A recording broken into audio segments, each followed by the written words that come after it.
Best.Podcast.Ever is sponsored by the Gertzberg Law Firm, a full-service, award-winning business law firm in Cleveland and Chagrin Falls that appreciates what matters most to businesses: practical advice and cost-effective results. We understand your business because our team has the unique perspective of having real-world business experience themselves. Learn more at gertzberglaw.com. While you're there, be sure to check out Cover My Six, a proprietary legal audit that will identify, target, and minimize your business's exposure to lawsuits and government investigations. Go to covermysix.com to learn how you can prevent a lawsuit before it starts. Enjoy the show. Ladies and gentlemen, you're about to listen to the best podcast ever recorded.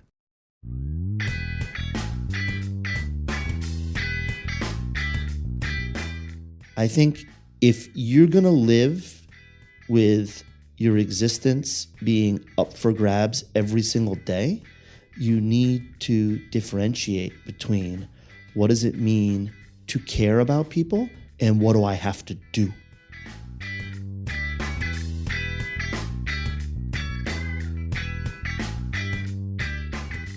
Hey folks, Alex Gertzberg here. Thanks for tuning in. Man, so what you're about to hear is actually a twofer. I don't know as of this moment whether it's going to be in two parts or one part, but what you're going to hear are actually two interviews. One is with my dear, dear friend, one of my best friends in the world. I love her to death, Nadine Ezzie. And Nadine has, she is just, she's living such a good life. So what I did was I had to go to Chicago, and then I detoured on my way back home through Boston, which is where I am right now. And Nadine is here, and so is her boss, Gabriel Safar. So let me tell you about them. So Nadine today is the Vice President of Customer Success at LeasePilot. She is an attorney. She is an amazing human being. She is also dabbling in stand-up comedy. I can't wait for you to hear her story. I mean, she is the embodiment of guts, just doesn't give a shit. And Nadine came into my life as an employee originally. She was my deputy general counsel at Broadvox, where I was general counsel from 2006 to 2015 approximately. And she quickly grew from, in my life anyway, from being my employee to being a really, really great friend. Yeah, I mean, a few years ago, she went from being in her own right, an in-house general counsel for a great company in Cleveland called Weston, to giving up not giving up, I mean, she's still an attorney, but walking away from a career as a lawyer, a career arguably that she had taken really far, really high up. I mean, an officer of a good sized real estate development company in Cleveland. And she walked away from it and decided to go into a completely different, well, I guess it's not a different industry, but a different direction of her career. And she went into, I guess it's account management. It's not really sales. I made that mistake describing it here. But yeah, she picked up, sold everything. This was like 3 years ago, I think, 2 years ago, and left Cleveland and moved to Boston to work for a startup. And she has been crushing it. And so has LeasePilot. Let me tell you about LeasePilot. So fundamentally, LeasePilot is a software platform for commercial leasing.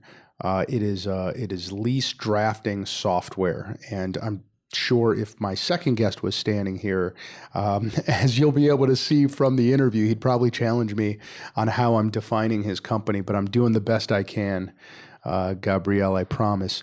But it's a really cool platform and it's a really cool software. And it creates databases designed to manage complex interdependent terms in a commercial lease.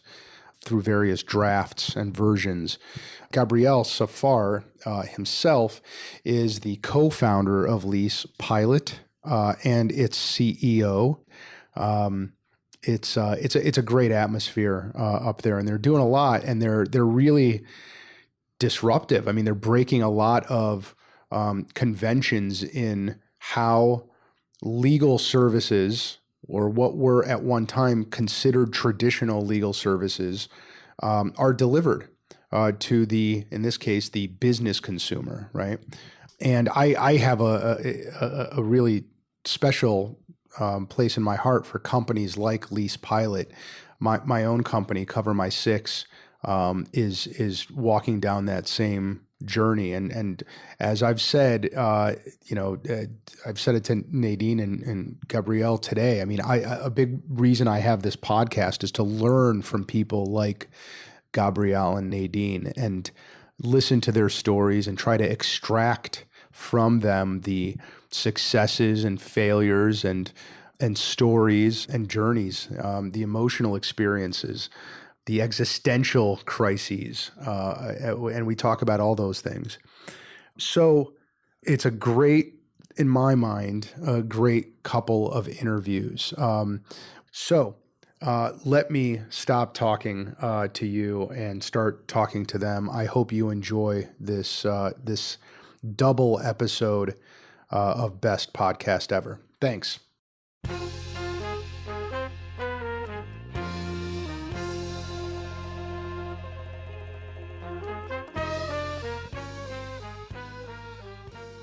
Nadine Ezzie. Alex Gertzberg. What's going on, dude? Live from Boston. Oh my goodness. We took the show on the road. You did. We are here at LeasePilot Studios. World headquarters in Boston, Massachusetts. Nadine Ezzie, I'm thinking of a word to describe you. What do you think the word is? Silly. No. Try again.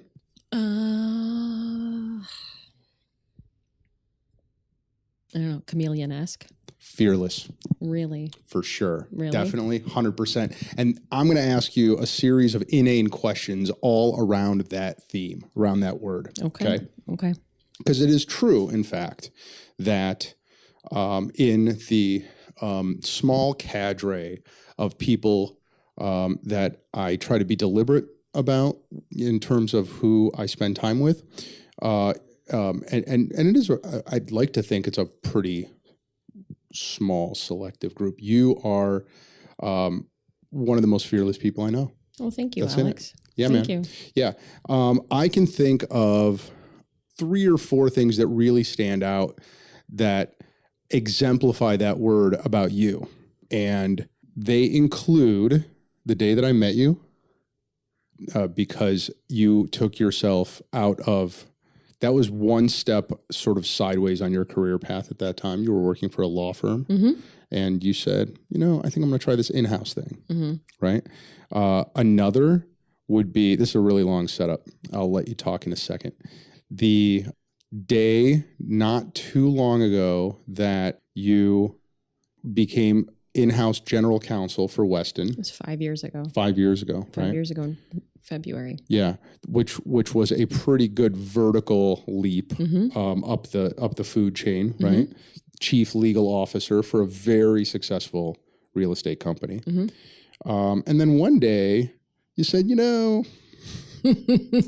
this legal thing, this lawyer thing that I've spent my entire adult life rehearsing for, studying for, preparing for, and truly getting to the top of the corporate ladder in. I think I'm going to try something else now. And I'm going to do it in a different city.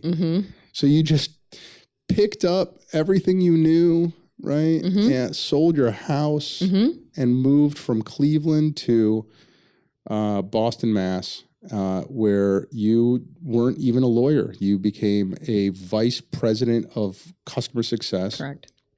For a startup. And then most recently, you said, I think I'm going to learn improv and do stand-up.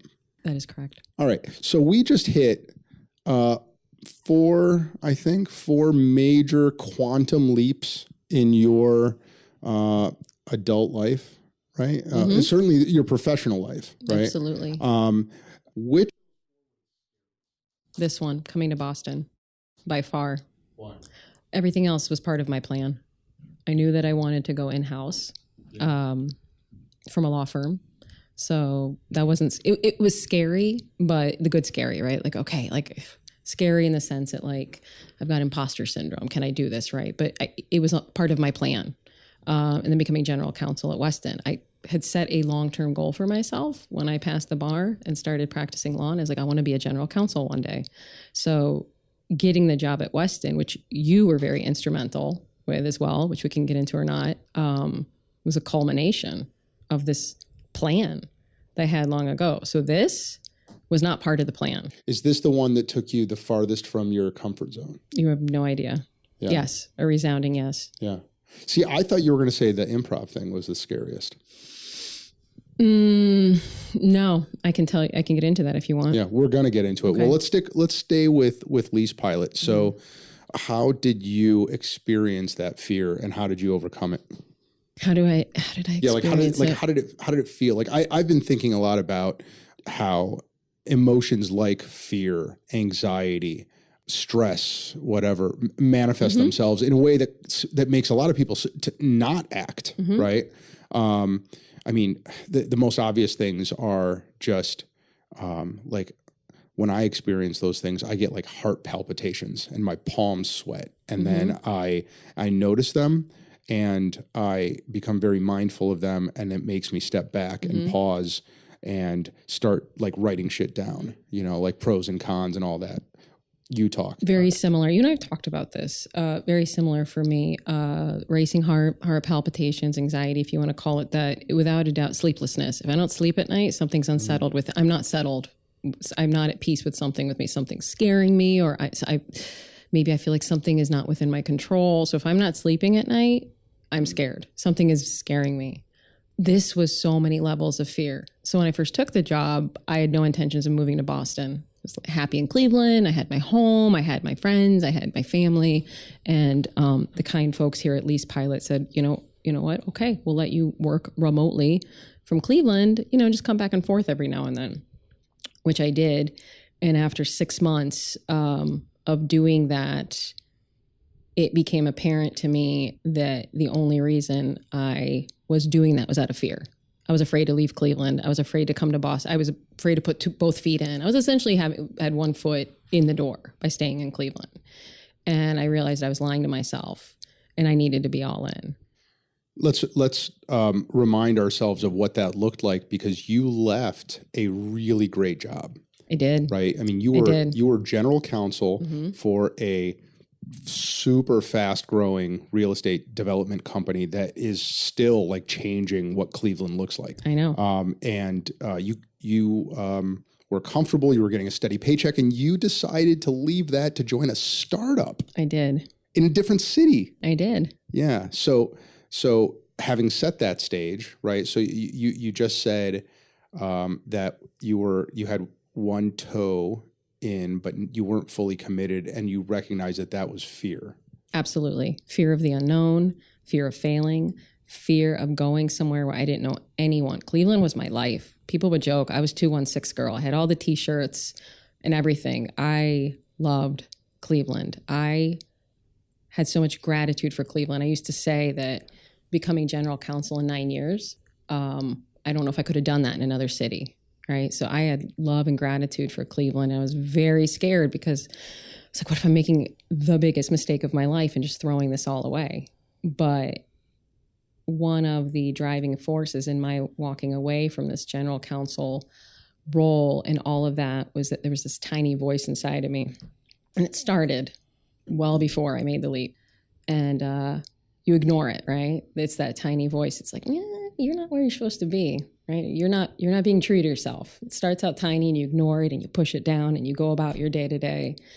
And it got louder and it got louder until it almost became like an internal scream. And it was like, you are not living your truth.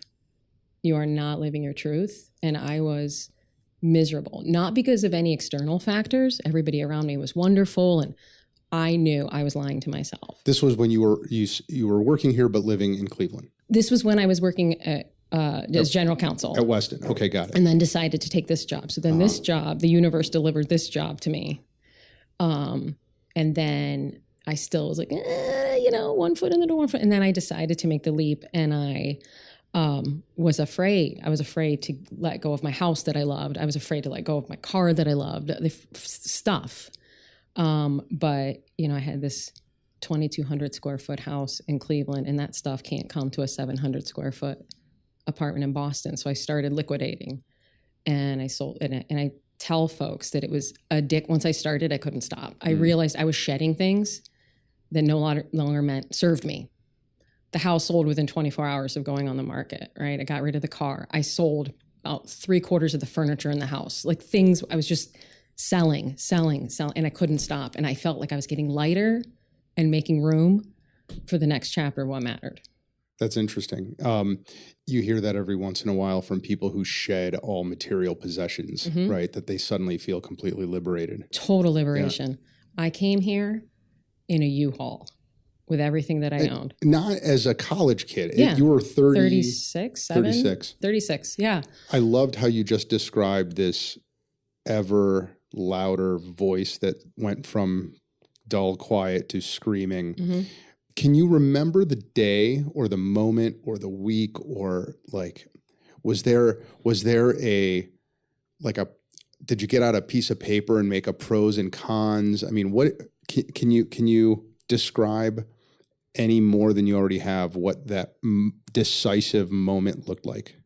I'm having a flashback and I'm tearing up a little bit. Uh-oh. So anyway, it's all good. It's all good, right? As Brene Brown says, vulnerability is good. I love Brene Brown. Brene Brown. She's so whole good. Podcast about I love Brene her Brown. So much. I hate her. Yeah. It was July 3rd, 2017. Yes, July 3rd, 2017. I put my dog down. You remember Pooja? I do remember Pooja. She was the best. I know. I'm going to go sideways on Pooja in a second. Okay. No. I want you to finish the story, and then we're going to talk about how you acquired Pooja, because that's a great story in itself.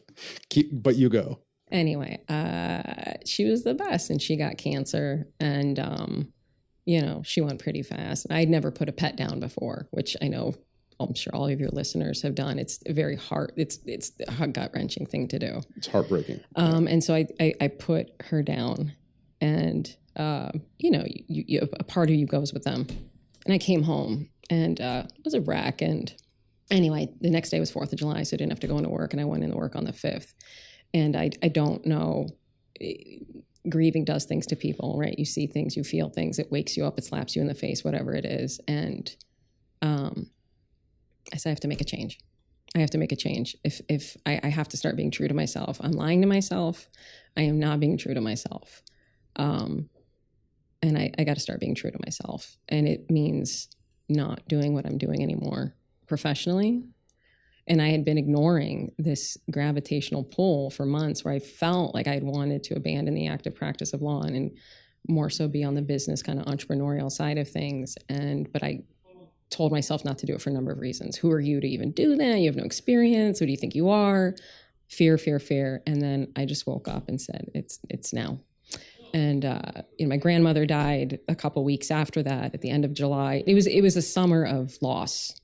It was a summer of loss and grief for many reasons. And it was just one of those things where I felt like the universe was just. A couple observations about that. Number one, I think there is a phenomenon, or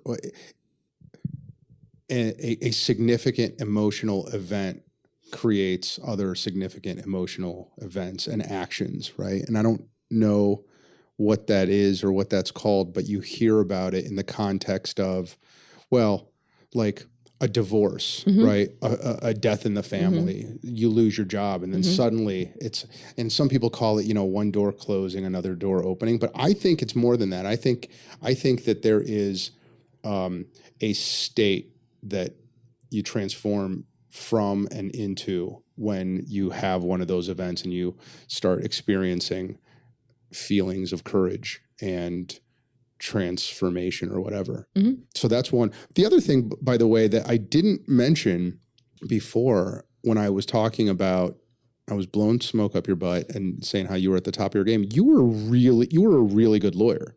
I think part of the comfort level that you had came from the fact that you really were exceptional at what you were doing, and that you had everyone at that company relying on you, and I mean, I've talked to a number of them. I mean, they looked up to you as the lawyer, right? And people did for their personal matters, their business matters, and you were walking away from that too, right? A career where you were exceptionally good to one where you. Well, talk about that. I mean, so the job that you were going into was a non-legal job, but which had it would draw from some legal using background. My subject matter expertise. Yeah. But it was more sales, right? No, not so much. Thank you, by the way, for that compliment about my legal career. The funny thing is, I felt like I was putting on a show. Mm. And I always feel like people think I'm fishing for accolades, or but I'm not. People are like, you're really good at what you do, and I'm like, I kind of feel like I'm putting on a show. Like that's really You and I have talked a lot about both of our imposter syndromes. Yes. Yeah. So I don't know if it's because I wasn't being truthful to my path. I'm a firm believer everybody has an internal compass and a path, and we've talked about The Alchemist and all this, right? And I walked away from it, but I feel like I walked away like I was putting on a show. And so now what I do at LeasePilot, it's software.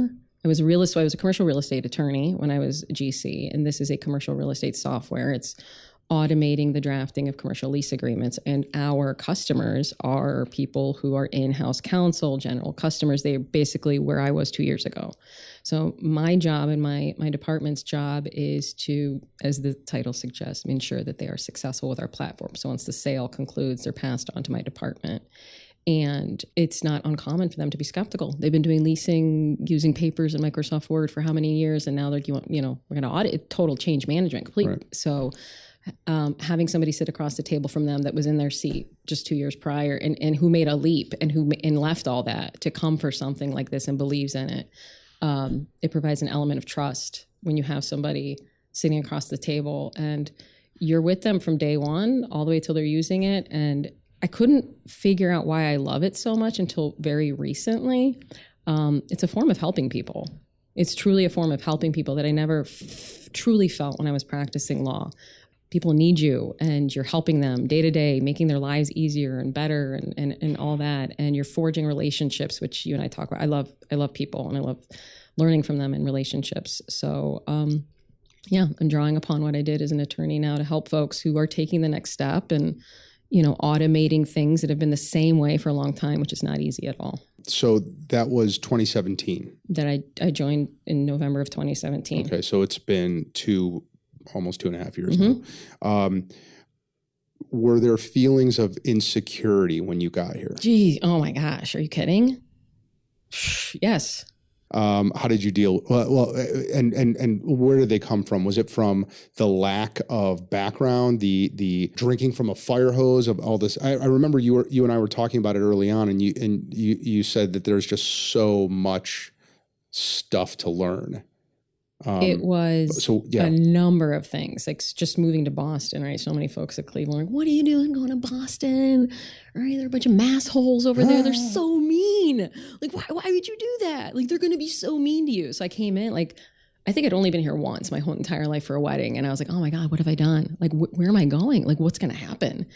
That was quickly proven wrong when Leo ran away. Oh, that's right. That's right. So we could talk about that later. I was afraid and insecure that I didn't belong, right? That I wasn't tough enough to live in Boston, right? And all this stuff. And I was like this kind Midwestern that was just going to get eaten alive. And then on the professional front, I went from being at the top of my game and being very comfortable and knowing what I was doing to knowing nothing about the start. I didn't even know what my title meant. I didn't even know what my job meant when I took it. And that was so uncomfortable for me. Somebody who's just such a high achiever and always striving to be her best. I didn't know how to be my best. And so every day I felt like a failure. Every day. How'd you get over it? Just keep getting up and keep showing up. Did you think about quitting? Yes. Did you express that to anyone? Yeah. Like some new friends that I have here and old friends back at home, and just, yeah. Did you express that to anyone that you worked with? I probably did at some point. Yeah. Presumably they talked you out of it because you're still here. I'm still here. Yeah. This is the part of the show that I'm going to call dogs. Tell the story of how you brought, without crying, the day that you brought Pooja home, because I love this story. How you picked her out and why you brought her home. Do you remember? And if not, I want to make sure. No, I want to make sure you're talking about the right thing. So I finally decided to rescue a dog after how many years, and I went to the shelter. I'm a rescue person. I'm not going to buy a dog or anything like that. And I went in, and I had already looked online and had decided there was this really cute little white, like, puppy, 2-year-old puppy I wanted to bring home or whatever, maybe like a year old.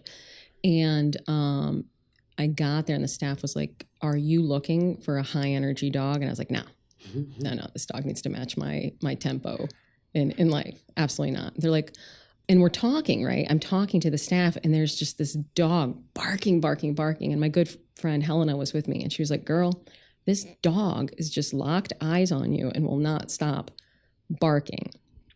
And it was Pooja. She was a boxer mix. And she was a senior. She was 7.5 years old. And she had been in there a long time. She actually was going to be put down at the city kennel and was saved just in the nick of time, and then brought to where I was. And that had been there for a long time. And nobody wanted this sweet girl. And so they reduced her adoption fee. We joked that I got her on sale. And I don't know, my girlfriend was like, "I think you need to meet this dog." And so I did. And that was it. I brought her home. We will get a picture up on the website of this dog. I mean, great dog, but probably not the most attractive one there, right? No, she had this like really long tongue that would just hang out of the side of her mouth.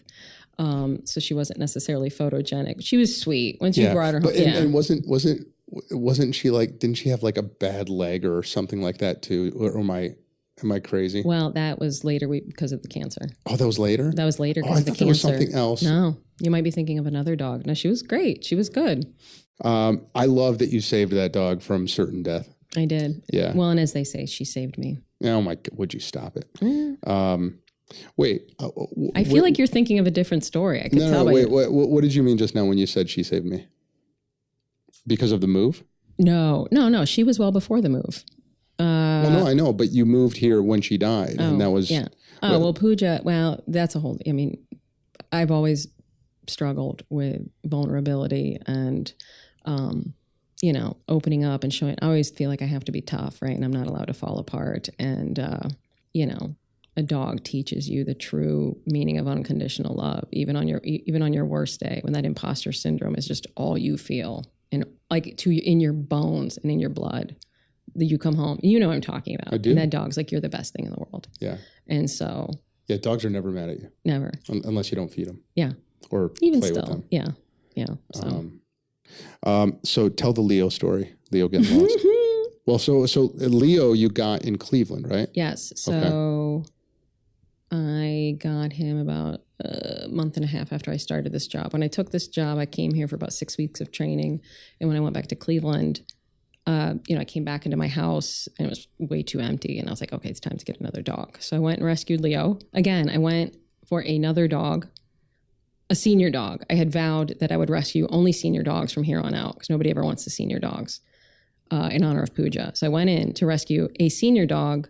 By the time I got there, this dog was already rescued. And so they were like, may we show you another dog? I think I had sucker written all over my face. So they take me into this back room, and the sweetest, scaredest, most timid little boy is in this room. You can count every one of his ribs, clearly neglected for the longest time. I mean, you would even so much flinch, and this little thing would just cower. You could tell he'd been very mistreated and abused. And, they warned me he may not come to you. We know nothing about him. He was a stray on the streets. He was about 25 pounds underweight. And within minutes, he had come and put his head in my lap. And I was like, well, God damn it, this dog's coming home with me. He's like, shit. So I brought Leo home, and Leo, long story short, turns out vets suspect he was a bait dog in dog fighting, covered in scars. Like I said, very underweight, very scared. Took him days to even come out, hiding in corners of my home. So with some patience and love, slowly started to earn his trust. And so fast forward to the move to Boston. We get here, and 3 weeks after we arrive, I am trying to come home for a family wedding to Cleveland. So I'm at Logan. I'm delayed, and I get a call from my dog sitter that Leo ran away.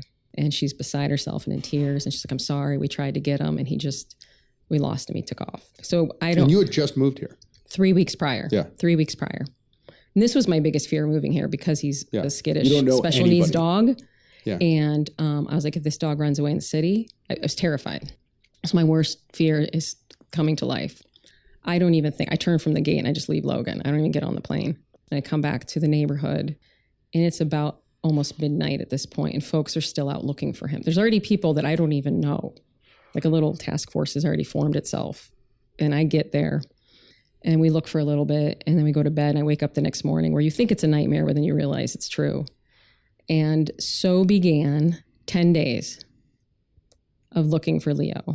I remember when this happened because it was a rescue operation all over Facebook, as I recall. It went viral. People to this day say, listen, dogs go missing all the time. We're not quite sure what it was about this, but people just needed to believe in the good of something that they could. People have told me this since, like, we just needed to feel like we could come together and make something good happen. And you knew none of them. I knew a few folks, and Alex, this took off. Yeah. Like volunteers I'd never met were putting up flyers, people with their dogs, little search parties were going out at night. People were driving me around, dropping off food.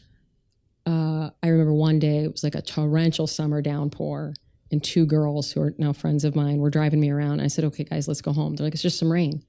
And they just got out of the car, and we're just drenched, and we're calling Leo's name. This, I fell in love with. This I tell Cleveland. I was like, Cleveland, I'm sorry, I love you. I'll always love you, but Boston has my heart. Boston showed up. The south end of Boston showed up. I'm getting chills. It was just insane, the people that helped. So on the 10th day, we finally found him. Gosh, I mean, and for 10 days, you had to have been distraught. It was a mess.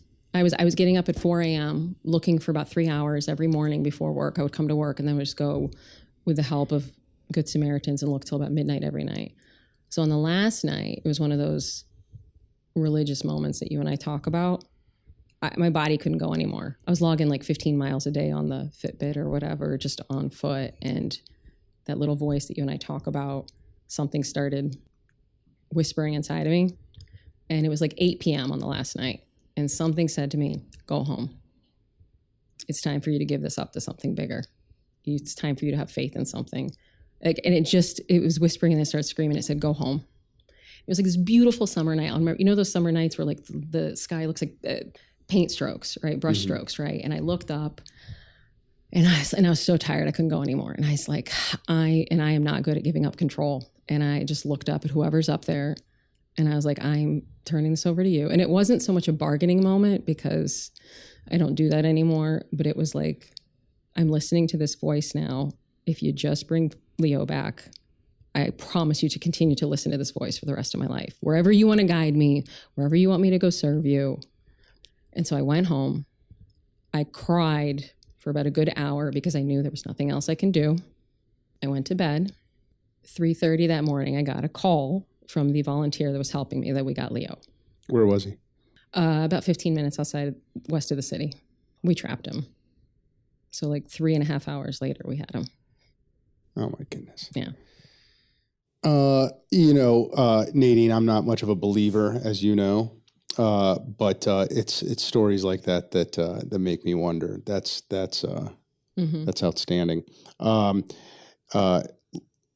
Should we take a pause here? Yeah. Why don't we take a pause right here? Let's do this. We'll dry our tears. Yeah. And when we come back, we'll get funny. We'll get funny. Well, you'll get funny. I'll get funny. All right, folks, we'll be right back.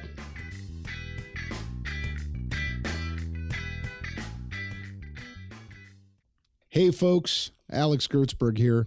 I'm CEO of the Gertzberg Law Firm and Cover My Six, and I wanted to share with you something we figured out long ago. The biggest value lawyers can give their clients is not getting them out of trouble. It's helping them avoid emergencies before they blow up. That's what Cover My Six is all about. To help you see why we're so confident in this audit, we're offering a no-cost, no-obligation business vulnerability assessment. My business lawyers will meet with you in person and go over your customer contracts, your employee handbooks, and other key legal documents, and identify any legal minefields they see. We'll also give you guidance on how to stop those minefields from destroying your business. We know lawsuits cost businesses far more than money, but we also know that most of them are entirely preventable, and we know how to stop them before they start. Go to covermysix.com to see if you qualify and sign up today. Thanks, and enjoy the rest of the show.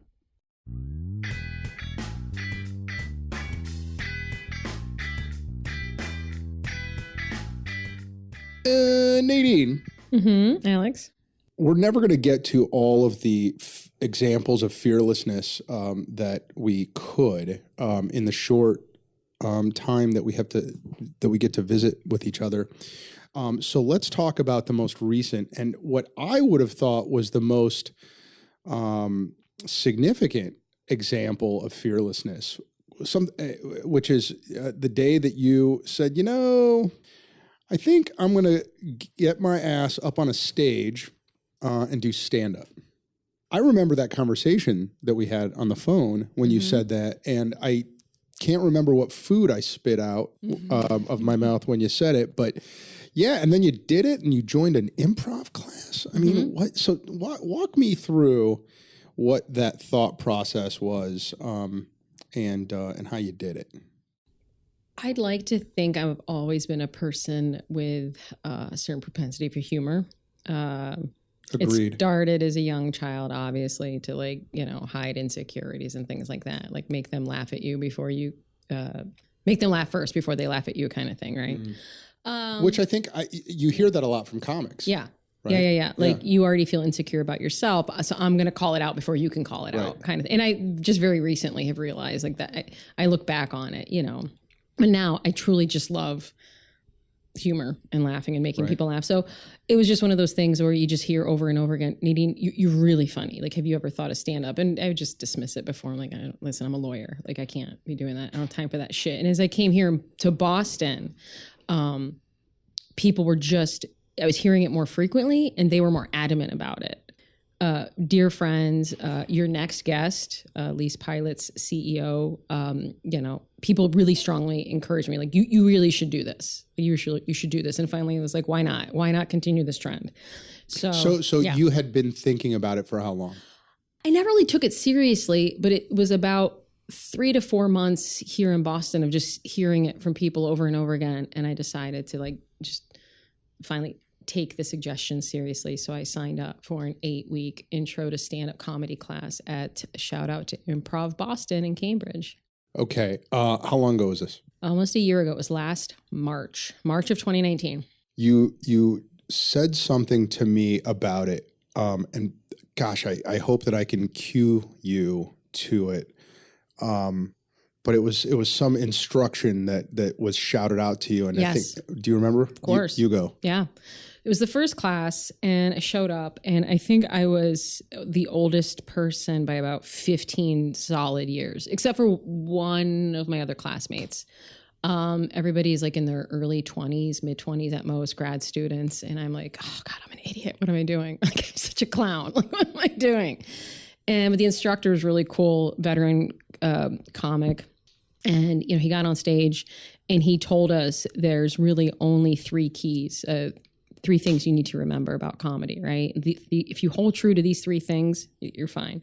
The first one was tell your truth, speak your personal truth, kill your vulnerabilities or don't listen to your vulnerabilities, and silence your inner critic. So silence your inner critic, speak your truth, and be vulnerable. Like allow yourself to be vulnerable. He's like, these are the 3 keys to comedy.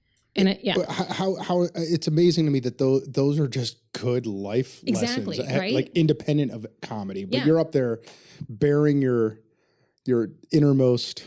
Well, the reason is, Alex, like you and I went across the street and got a sandwich right now, and you and I both experienced it, but we experienced it differently. Nobody can tell your experience the way you can, and nobody can tell my experience the way I can. And that's what makes comedy so interesting, right? Just because you and I were both there, I have my truth of what happened, you have yours. And if I want to tell it in a funny way, or you have to honor that.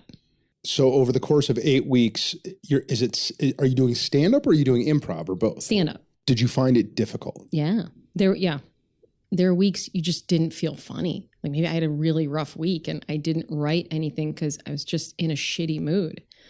And I would show up and I'm like, I suck at this. And I remember there was one week where the instructor was like, how's everybody feel about, you guys ready for this week's to get up and do your homework? And I raised my, and I was like, no.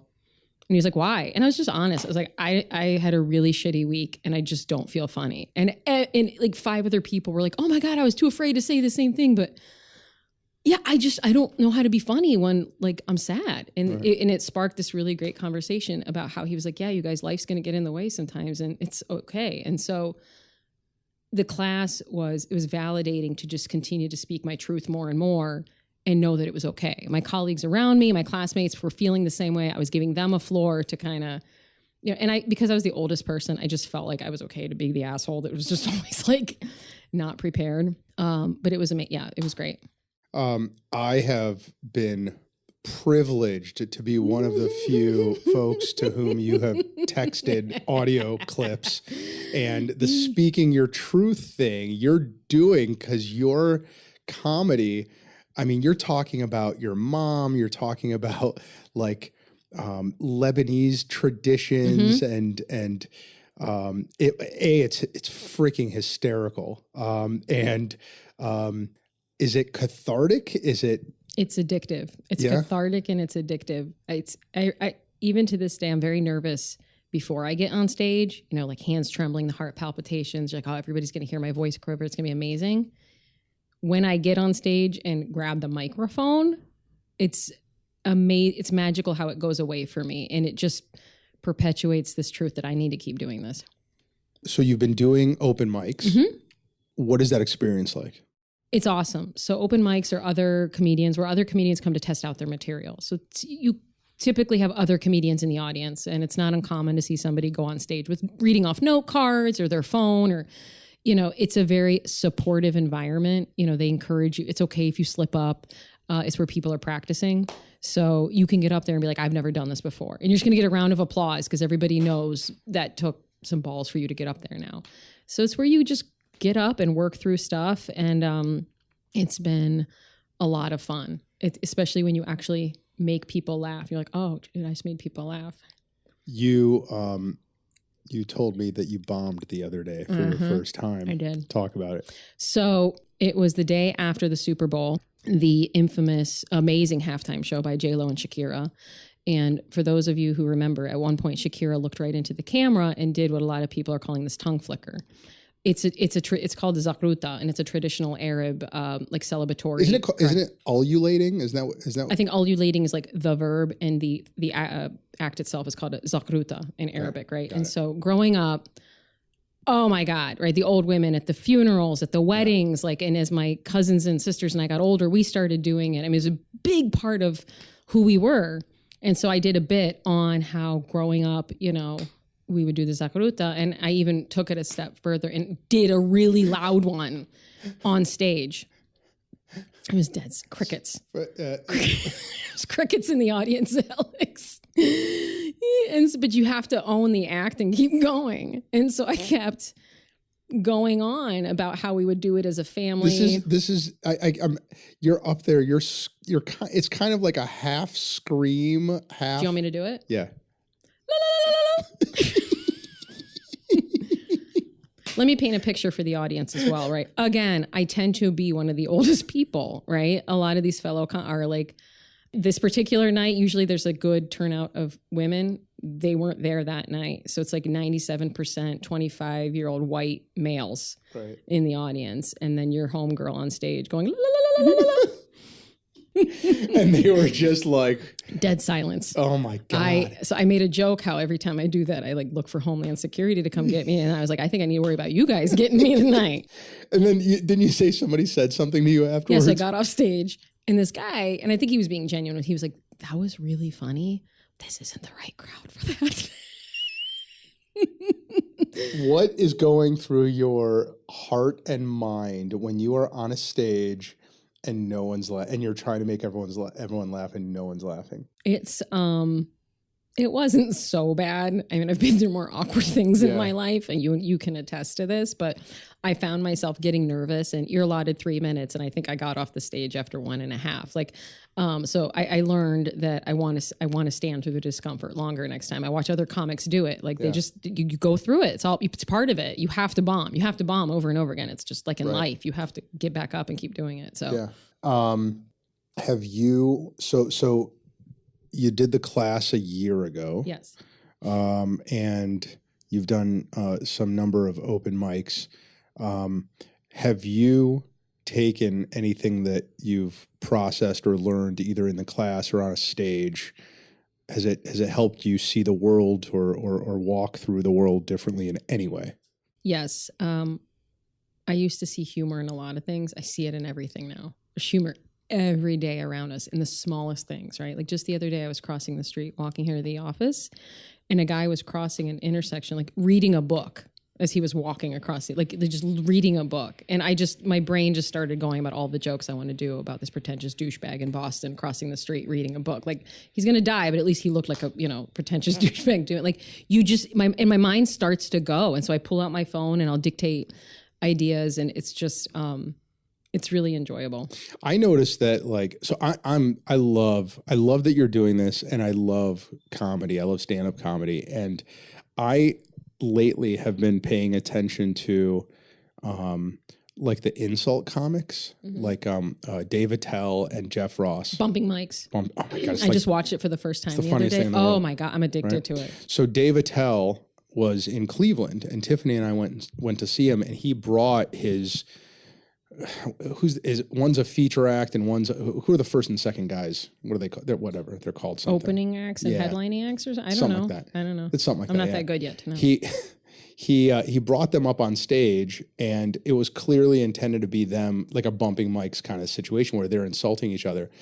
And I couldn't help but notice how when Attell does it and Jeff Ross did it, and just really good comics do it, their brains are so instantaneous. They're so, so that by the time the thought turns into a word, it's already a completely formed joke. And before, like, the other guy's even done talking, it's like, I notice it when they're doing like crowd work too. It's like comics' brains process funny at light speed. And the longer they do it, the faster that light speed is. You notice that? I have a theory of what that is. I have found that once I started silencing that inner critic more and more, right? Like that barrier, that filter, the speed just started picking up, right? Yeah. Like that fear was gone. You didn't worry as much about what people thought or what, and you just, and it's like just a runaway train. Well, and it's so perfect for you because you and I have had many conversations where we've noticed how little filter we have, right? And here's an opportunity for you to get up on stage and have no filter, and it's like you are your best you up there. You know what I mean? Like just being your truest, most unfiltered self. You just said it perfectly. Oh, God, I don't think I'll ever be able to run for public office, but after doing this, but maybe, I don't know. I feel like our current president has really opened the door to anybody at this point. That's a different podcast. That's a different podcast episode. Dude, I'm so proud of you, Nadine. That takes a set of balls that, just colossal building sized nuts, dude. That's so brave. It's so amazing. So speaking of taking things that you learn in one setting and using them in the real world. I am very aware that you meditate, and I love talking about meditation. You do love talking about meditation. Yeah, I do. I love learning from people who meditate and gleaning from their practice ways to help myself, which frankly is what this whole podcast thing is anyway, is just me figuring out what's working for people and copying. It's all about Alex. Totally. It's totally selfish. So how long have you been meditating? I've really only been taking it seriously for about 6 months now, which is not that long, but I am ashamed that I haven't done it sooner because the impact and benefits have just been astronomical. But I don't regret it too much. Everything in its own time in life. So Talk about how you've benefited from it. I always used to have a busy, anxious mind. You and I used to talk about this a lot, and it's always just thinking in the future and worrying oh, come on in. Come back later. No, we're wrapping up. Here. So pause for a second, Nadine. We're going to come back to that. All right, here we are. Things have changed. The conference room is 50% more full than it was a few seconds ago. So Gabriel is with us, and Gabriel, I have or will have already recorded your intro, so everyone listening already knows everything about you, professionally speaking.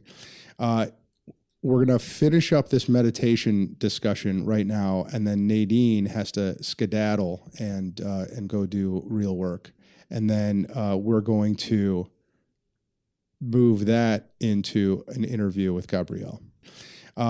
Nadine, you were just saying that you have been attempting meditation or meditating with varying degrees of success for about 6 months? Yes, about 6 months. How do you do it? I use, am I allowed to say brand names? Like, yeah. Sure I use the Calm app. Okay. And I at first was doing it every day, 10 minutes every morning, and now it's about 3 times a week. So I try not to be too hard on myself when I miss it, but if I can do 3 times a week, then that's a success. Okay. So. You have you have felt changes, differences. We started talking about it, and I've already forgotten what you said, which means I should meditate more. But how have you? Well, we were talking a lot, and you and I used to talk about anxiety and the heart palpitations and the inability to control the thoughts and get lost in your thoughts and be present. You get lost in the past, you get lost in the future, and you just start ruminating on things. And I was really trying to focus on that space before you react or before you say something, and I could never find it, right? And I think both of the men in this room can attest that I can be emotional at times. No. And maybe have outbursts. No. What are you talking about? And I was really working hard on that pause before you say something, and processing, and meditation is helping me find that pause and be present and not get lost in my emotions and thoughts too much. It's a very big work in progress. And you told me you do it like before you get out of bed. Yeah, I will feet on the ground, hit the app, Yeah. and just sit there and do 10 minutes. Yeah. Gabriel, you do some form of meditation? Occasionally, I enjoy yoga quite a bit. You do? Oh, I love yoga. I don't do it enough, but I enjoy it. Yeah. I find the last, you do the Shavasana at the end, right? That's pure meditation, right? That's Vipassana meditation. It, for me, and I keep track of all of my, because I have no memory whatsoever. So like fitness goals and food goals, and you're very big on tracking. I do. I have to be OCD about it. Mm-hmm. But I check off meditation on yoga days for sure. Yeah. Do you have? How long have you been doing yoga and meditation, Gabriel? It's not consistent, but probably 10 years. When you do it, do you use an app or do guided meditations, or is it something different? So on the meditation, I've used Headspace. Yeah. But I think meditation, just the word is so loaded and pregnant. I wouldn't even use that to describe what at least I feel like I'm doing. It's just quiet time. Right. And that's it. There's no pretension about it. There's no movement that it's a part of. It's just an effort to spend a little bit of time and breathe and relax and quiet your head. And that's it. Yeah.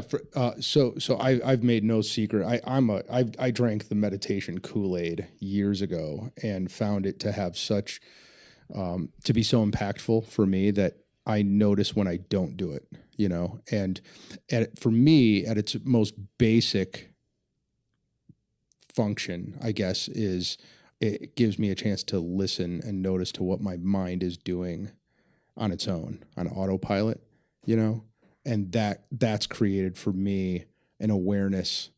I mean, Jessica, we've talked about it with Jessica. Like if you just know why you think the things you think and why you do the things you do, it helps you control them a lot more. Yeah, absolutely.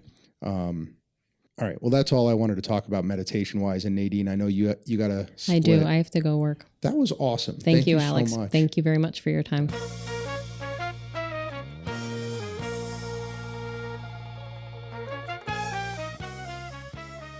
All right, Gabriel, thank you for being here again and for doing this. And we are in your corporate home here in tropical Boston, Massachusetts. Are you from here originally? Yep. Is that right? Wicked local. Wicked local. Gabriel, I'm fascinated by your story because you, like I, started out not as an entrepreneur, but as a lawyer. You were with a couple of different big firms. Bingham McCutcheon was one, and was it? Goulston and Storrs was another one. They're a mid-sized firm. Saul Ewing was the other one I was thinking of. Yep. That's a pretty big one too, right? It's mid-size. Okay, yeah, and at some point, you're just a regular lawyer practicing law, billing hours, trying to make your billable hour requirement, looking to make partner, right?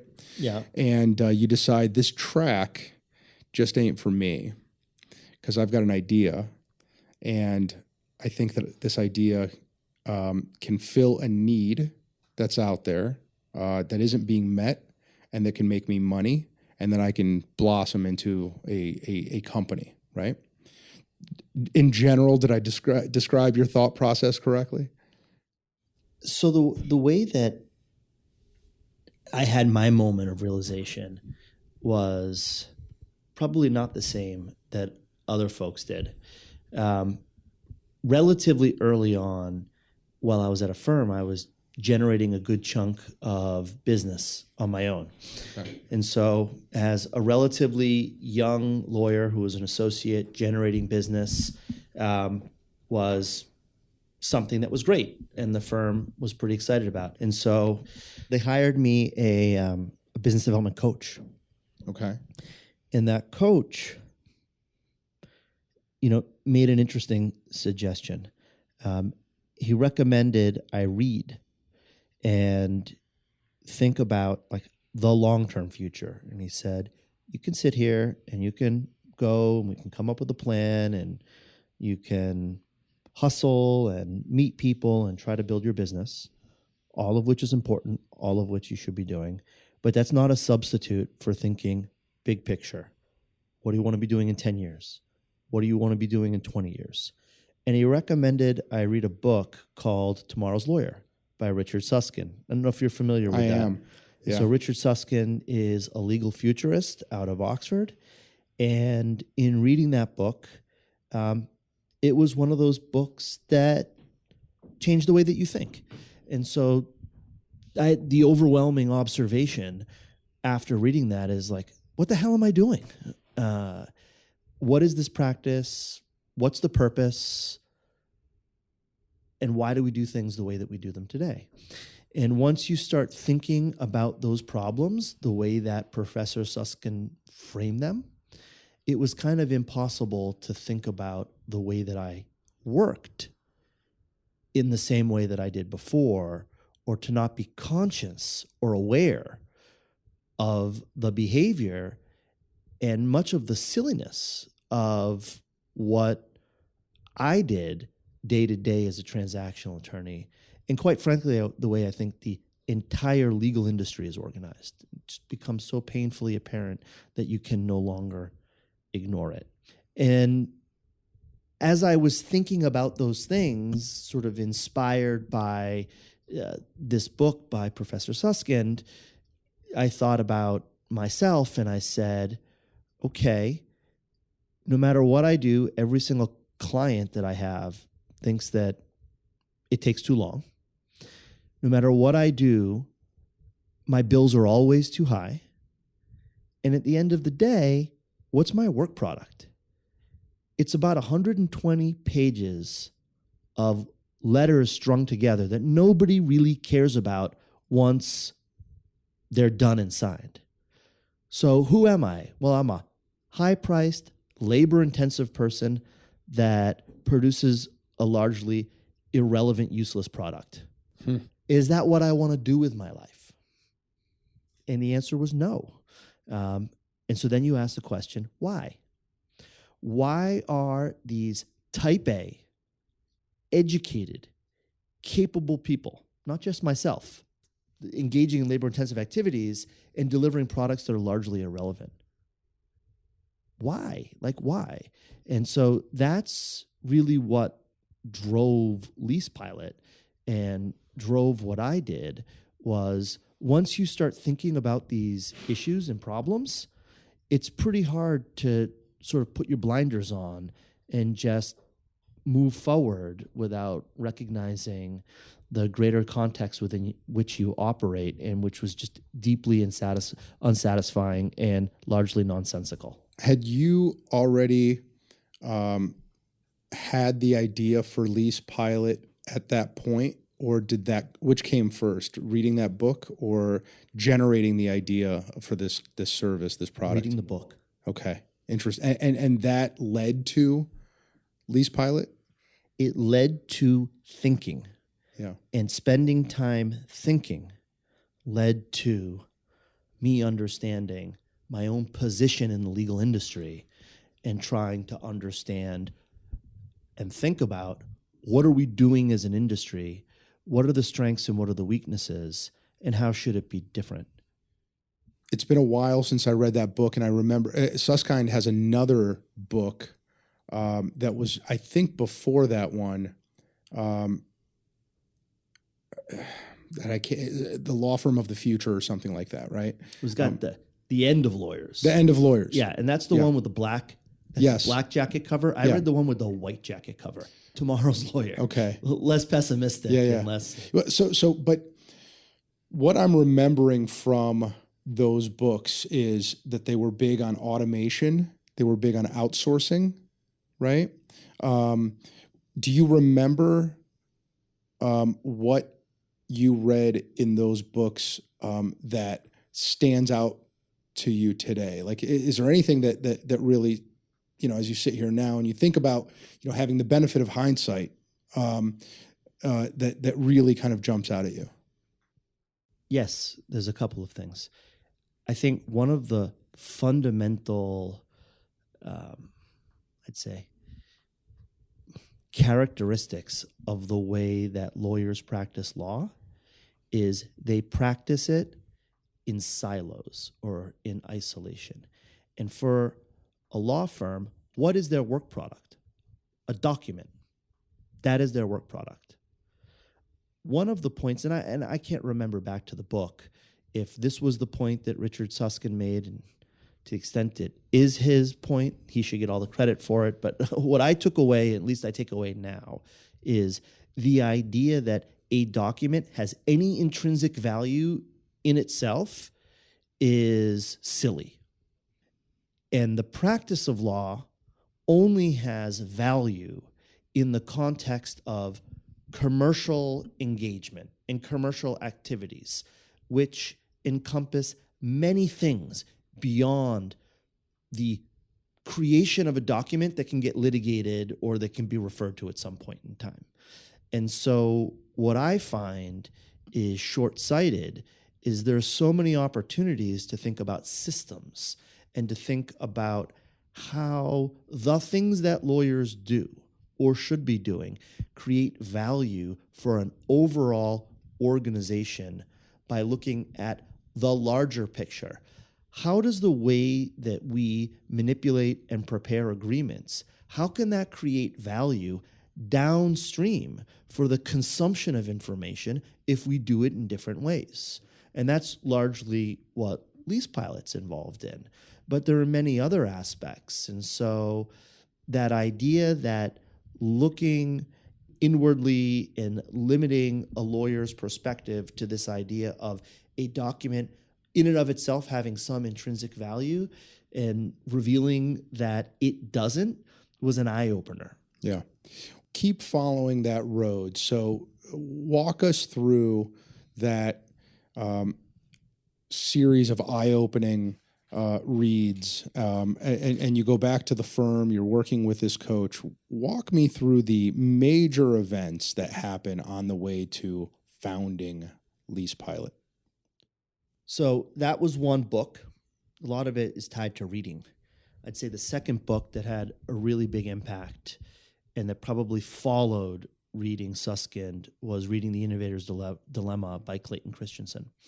And that was also pre-LeasePilot. And what I found so compelling in that book, and what to me seems so complementary to what Susskind was saying, is this idea of an incumbent and the idea of sustaining versus disruptive innovation. And so what is disruptive innovation? Disruptive innovation is going after smaller markets for lower margins that certain organizations, call them incumbents, are structurally impeded from pursuing. And over time, the tools and techniques that are created to chase those smaller markets with lower margins wind up improving so that they can serve larger markets that have higher margins and eventually eat the lunch of the incumbents. Nothing describes, that paradigm describes law firms so well. When you compare that to Suskind's vision of, to the extent it is Suskind's vision, and I don't completely remember everything in the book, so I might be mixing it with other ideas that have come in and out over time, but with the vision that legal services only exist in a broader framework of commercial activity. Right. And when you think about that, well, law firms are uniquely poorly positioned to create value for a broader system because of the way that they're organized. They are optimized to deliver documents. Right. And the way that they bill, the way that they incentivize or create incentives for their own employees just makes it impossible for them to do anything different. So that realization that the law firm was not the forum to explore some of the things that I was thinking about was the next step, saying, I got to leave in order to actually make any of these ideas that are starting to get me interested and excited. Let me interrupt for a second because I'm a chronic interrupter, Gabriel, so forgive me. I'm seeing large law firms now scrambling to become more fleet and flexible with billing and with different products and services. Can't. No, and so long as their associates are coming into the office every single day saying, I got to bill 2,000 hours or I'm not making partner, right? That is one major problem right there, right? The incentive structure is totally out of whack, right? And I think that's in my mind, that's one of the biggest impediments is they still have to pay their attorneys and they still pay their bills based on this hourly increment. It's a much of value. bigger problem. That's a function of something. At the end of the day, what is the chief asset that a law firm has? It's people. Okay. Deeper than that? It's people's skill set. It's intellectual property. Yeah. It's experience and knowledge. Right. There are many ways to monetize intellectual property. LeasePilot is monetizing intellectual property by building software. Law firms are designed to monetize intellectual property in billing by the hour, right, for an individual's time. Yeah. I think that's a bad business model right now in today's, because it's very narrow. Law firms and lawyers have amazing stores of information, experience, and they can create enormous amounts of value. However, because of the structure of their organizations, which they can't change because it's too fundamental, they're not able to modify the way that they monetize their intellectual property. So associates billing $2,000 an hour, why are they billing $2,000 hours a year? And for large firms, probably 2,400. Right. In addition to business development and other things. So why are they doing that? They're doing that because the business model is to monetize intellectual property through hourly billing. Right. And that business model's broke. Well, I mean, I think and it might have been Susskind that said this, like 10 years ago, you saw a big headline, I forget where it was, and it said the billable hours dead. Do you remember that? It was somewhere. I forget where it was. Maybe like the ABA Journal or something. It's not dead today, right? So long as, and this is kind of like the nuance here, right? It's not dead so long as large companies are still willing to pay them. But it's not a bad thing. So I think you're making a value judgment there that I wouldn't jump that's too broad and generic. There are components of legal work where hourly billing makes perfect sense, and it's totally appropriate. And so you need to start disaggregating the type of work that you want to do. So at LeasePilot, what do we want to do? We want to do commodity work that these law firms don't value. And commodity work is, you think about a lease. Real estate companies churn out tons of them. This goes back to the innovator's dilemma and the model. Law firms, it's profitable for them to charge by the hour to do those. But at the end of the day, hourly billing is not designed to do commodity work.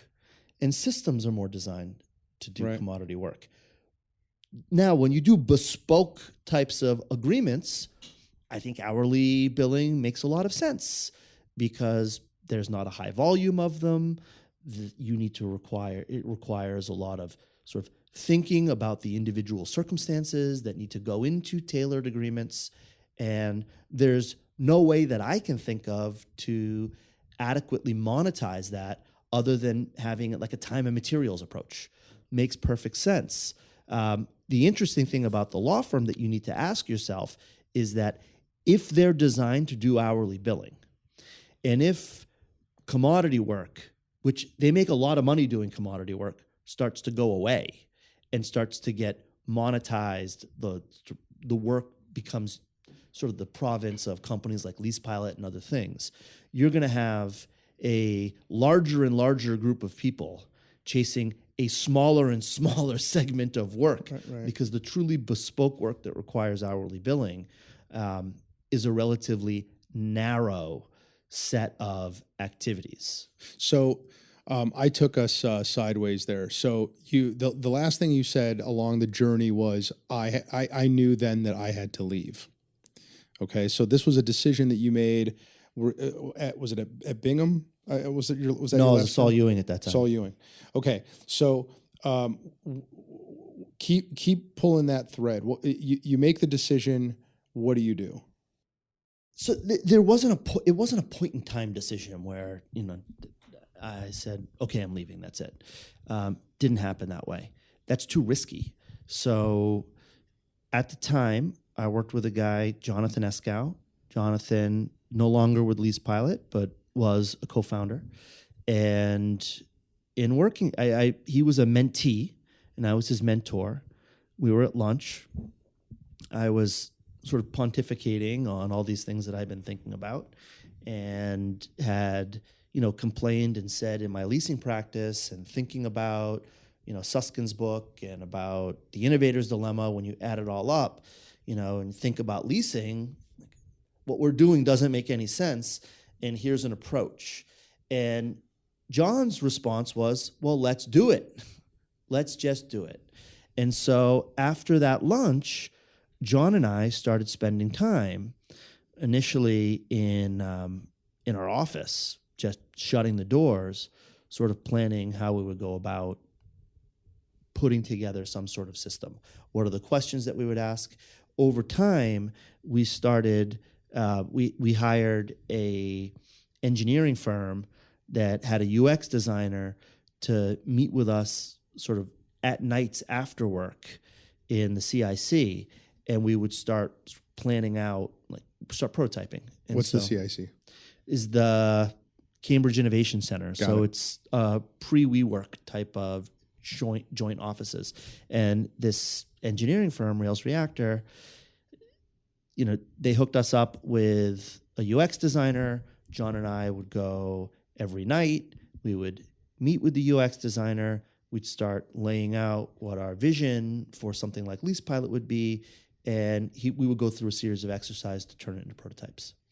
And as we started having prototypes put together, we started taking those and putting them in front of customers.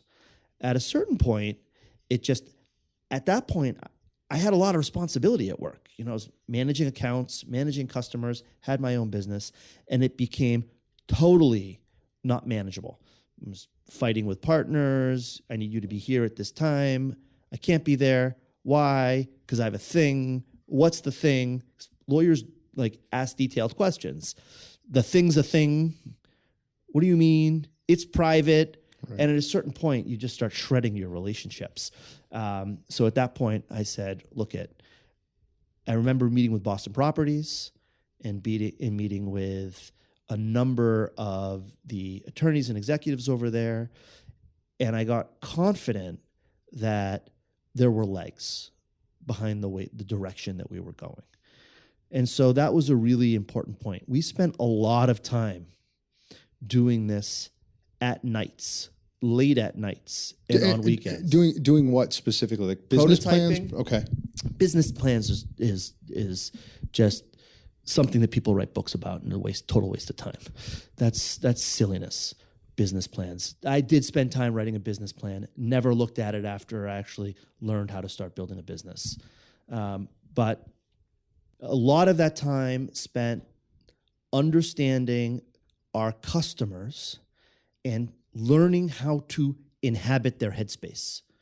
And so you need to change your perspective to build a business. It's not about, oh, I'm a smart guy and I found a problem and I'm going to solve it. Doesn't work that way.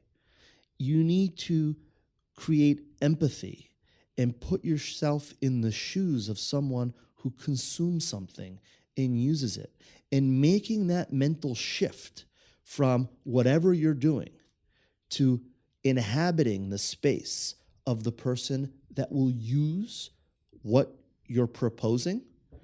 That's a big shift, and it takes a lot of time. It takes conversations. It takes research. It takes charrettes and brainstorming sessions. And so that whole process took a significant amount of time. That's much more valuable than these business plans, which I think is a bit of hubris. The idea that someone can sit with a piece of paper and write out all these plans, and out of their head pops something like you create a business. It's just inconsistent with the way that these things develop. Let me jump in here. So give me an idea of just timing here. How much time goes between prototyping and all of this analysis and research and empathy that you're doing? 9 months. Until what? Your first customer? No, that's till I quit. Okay. Got it. Good. So how much of that is happening before you get your first customer? We get our first customer. Again, depends on how you define customer. But I'd say, quit my job in March of 2015. Okay. By the time Casto actually is on board, it's probably August of 2015. And Casto is your first customer? Correct. So you quit your job because you believed in your product, but you had no customer.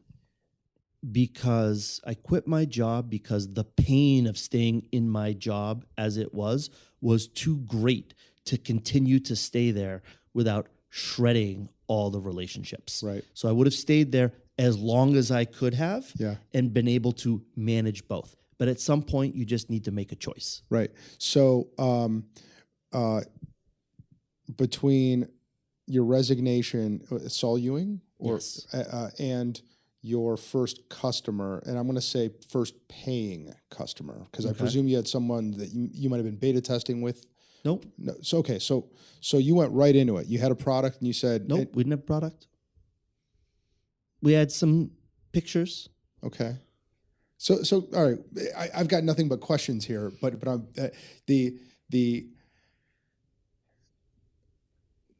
I'm trying to understand what that timeline looks like until you get your first paying customer who's using your product. So I understand I think that statement is so laden with lots of assumptions, and I think that need to be unpacked. Unpack them. Like, yeah. What does that mean to have a paying customer? What does it mean to have a product? What is a product? We still don't have a product, or that's not fair. We have a product, but it's evolving and things are changing. So, one of the ways that we approached building LeasePilot was, again, for me, it was an issue of pure pain. I could no longer pursue this idea while retaining my day job. So I needed to quit. John, at that point, was like, I'm not doing that yet. And he was right, because at that point, I was dealing with a lot of the responsibility. But then the funny thing is, shit rolls downhill. And all the responsibilities that I walked away from fell to him. And then he said, hell, I'm not dealing with this either. And so I believe it was May, we went to a conference called RealCom, which is real estate technology. We found it, probably were Googling something like, what the hell do we do with our time? And RealCom. And so we said, fuck it, let's go. And let's just go out to San Antonio. And so it was in San Antonio. John and I went. I'll never forget this experience. It was just when in the in the real estate technology space, VTS and Hightower were sort of hitting their stride, and it's leasing technology. And there's this conference full of real estate people and technology people, and they're all talking about leasing. And no one was a lawyer. And so you just had two lawyers in the room. And the comment that, John and I went in old-fashioned hustling a room is looking at name tags, understanding companies, looking at titles, and talking to them. And at that point, we had prototypes. So we had an idea of what we wanted to do. We had a clickable prototype that we could say, this is like a vision of what we would want to accomplish. But it wasn't a product. It was just nothing but wireframes that you could click through. And we were going and telling people, like, you're talking about leasing, but there's no lawyers, and isn't like leasing fundamentally a process that involves like producing a lease, and you're not talking about that problem. And that's a problem that we know that we can solve. And so we're talking with people and we're able to get conversations, but nothing's really going anywhere. And so the conference is almost over. There's one event left. We were trying to hustle, I forget who, and talk to one company, couldn't get them. And so John goes to this last event, and he goes, come with me. And I said, you know what, I just can't do it. I'm too tired. And I sort of slouch in a chair with popcorn and just start stuffing my face. And John says, okay, I'm just going to go. I'm not going to give up. I'm going to keep going. And so John goes to this, I have no idea what the actual seminar was on at this conference. And then at the end, he's sort of waiting in line to talk to someone, and he feels like, I'm never going to get to the guy that I want to talk to. Let me just turn around and talk to the guy who's next to me. Turned out to be Dustin, who was at Casto, who became our first customer. And John just struck up a relationship with Dustin sort of on the spot. And Dustin said, that's a real problem that we've been struggling with. Why don't you come and meet with my colleagues over in Columbus, and we can talk about this? And he's like, great, let me introduce you to that clown sitting in the chair over there, stuffing his face with popcorn and has grease stains all over his shirt because he's so tired. And he introduced me to Dustin. We said, great. And that's how we met Casto. And so then we pursued Casto, probably met them in June. and it took between June and August to get them to actually commit dollars behind LeasePilot. Got it. So LeasePilot is now 5 years old, right? Yes. Yeah. Yeah. And It's always a touchy subject for entrepreneurs, how you date the company. yeah, Because depending on what audience it is, you always want to have a different date. For investors, it's just 2 years old. We only commercially started selling in 2000, and it depends on the narrative you want. Exactly. Yeah. So that's one narrative that it's 5 years. Let's go with 5 years just for purposes of this podcast. And for any potential investors out there, it's just 2 years. Yeah. So I was just upstairs, or is it down? Are we upstairs or downstairs? This place is like downstairs. We're downstairs. You have to go upstairs and then downstairs to get here. It's a really interesting building, but I love that workspace you guys have over there. It is exactly when I picture, like a Silicon Valley startup kind of a feel. It's no offices. There's this, everyone is dressed like casually. There's a wall with a bunch of Post-it notes over here. It's an open space. If you want privacy you guys put in phone booths inside this this glassed off conference area. It's just a cool space. It's my understanding that's not your first one, right? No, we've had like hundreds of offices in 5 years and have been like nomads. But I guess right now it seems to me, and maybe also because I think I know what Nadine does here. But her joining the company, it sounds like you're not really a startup. You're kind of a startup, but it's a thriving business at this point, right? You'll see a theme in our conversation. I generally get uncomfortable with labels. So what is that? Why? Because one of the things that sort of I appreciate is like thinking about things. And labels are often sort of shorthand, so you don't actually need to think about what something is. I'm not saying that's what you're doing, but so a startup, what does that really mean? I don't know what a startup means. If it means a company that's working really hard and doesn't generate enough revenue to pay its expenses, we are certainly a startup. If that's the answer. We're not even close, and if we're successful, it won't be for a long time to be generating enough income to pay for our expenses. So we're an investor-backed company and intend to be an investor-backed company for the foreseeable future. If a startup means a company with no revenue and is nothing but an idea, that's not us. Okay. I appreciate that you deconstruct shorthand. You're right. Labels are... I actually have been thinking along the same lines as you, but still fall back on the it is a time-saving device, but it is not accurate, right?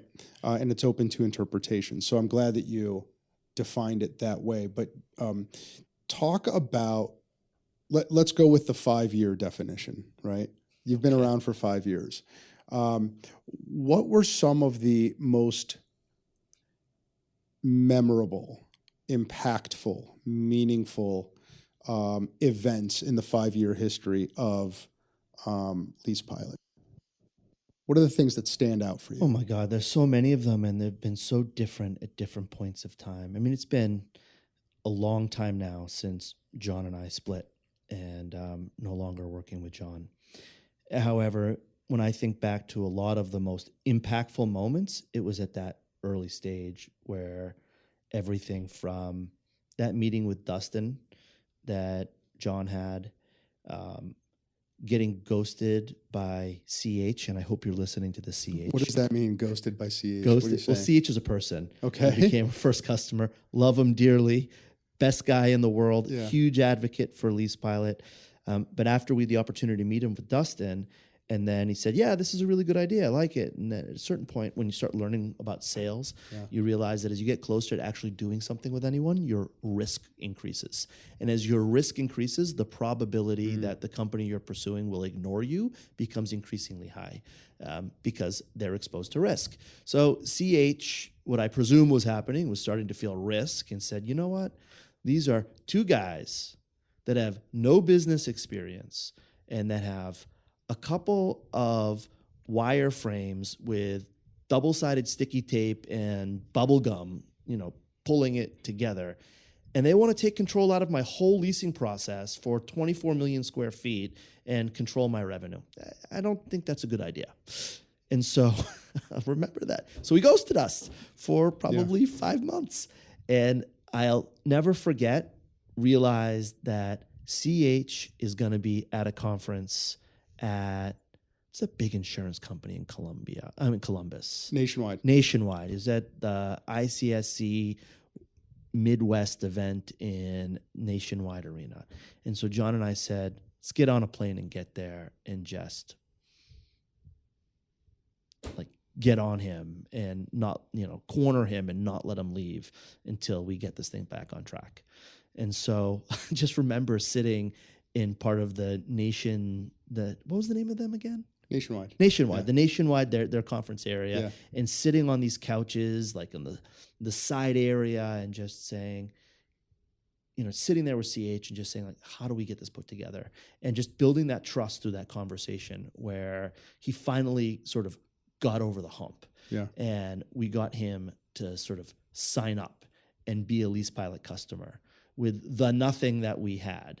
And that's what allowed us to then go raise friends and family money, because we felt like, we actually have something to raise money around, and to engage another engineering firm to help us. And so that was like a real seminal moment that I remember very, very strongly. Did you ever read Shoe Dog? I did. I love that book. I loved it too. I love it because what's going to happen, right? It's going to become Nike, but you watch it go through one existential threat after another, right? Nobody really thinks about Nike as that, that little tiny company that is always facing death, right? But that's what it was for the first 20 years. So we had someone that we work with that I think extremely highly of. Her name is Dominique Levin. And when she was talking to us, she was experienced software company person that built companies. She was a CMO. And she looked at us in the eye and said, guys, you haven't earned the right to exist yet. And you're far from there. So you have to build a strategy around the fact and acknowledge the fact that you haven't earned that right yet. And your existence is vulnerable at any point in time. Tons of things can kill you. And we're still there, to be honest with you. I feel that. So think of one or two existential threats that you've experienced as you've grown your company. And I'm guessing you may be pushing back on my definition of what an existential threat is, or maybe not. But by that, I mean a time when you weren't sure if the company was going to make it to next week. Can you think of times like that? That's a constant state of existence. So it's hard for me to crystallize that into a specific event. There's no specific event that I wish things were that neat, but it's messy. And I feel like it's a rolling wave of just existential challenge that we constantly face. So I can name those challenges, like the idea that, what animates LeasePilot fundamentally is that we believe a document is a technology.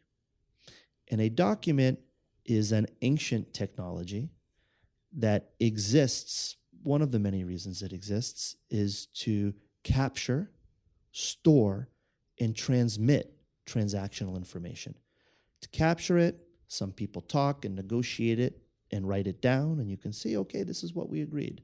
To store it, It's on a piece of paper. You put it in a file cabinet. To transmit it, I take that piece of paper and I give it to you, and it's transmitted. Word is the same thing. Word's no different. Uses a document. It's a bunch of letters that are strung together. We look at a document as a technology and believe for capturing, storing, and transmitting transactional records, at this day and age, it's the wrong technology. And a database is the more appropriate technology. Well, how do you transfer that? So the existential threat that we're constantly facing is, how do we store data, capture data, allow lawyers who are not computer programmers to interact with a database while feeling that they can customize and manipulate the instruments that they want to create. And so that ability to create flexibility and structure, we're constantly trying to get that balance right. It's super hard.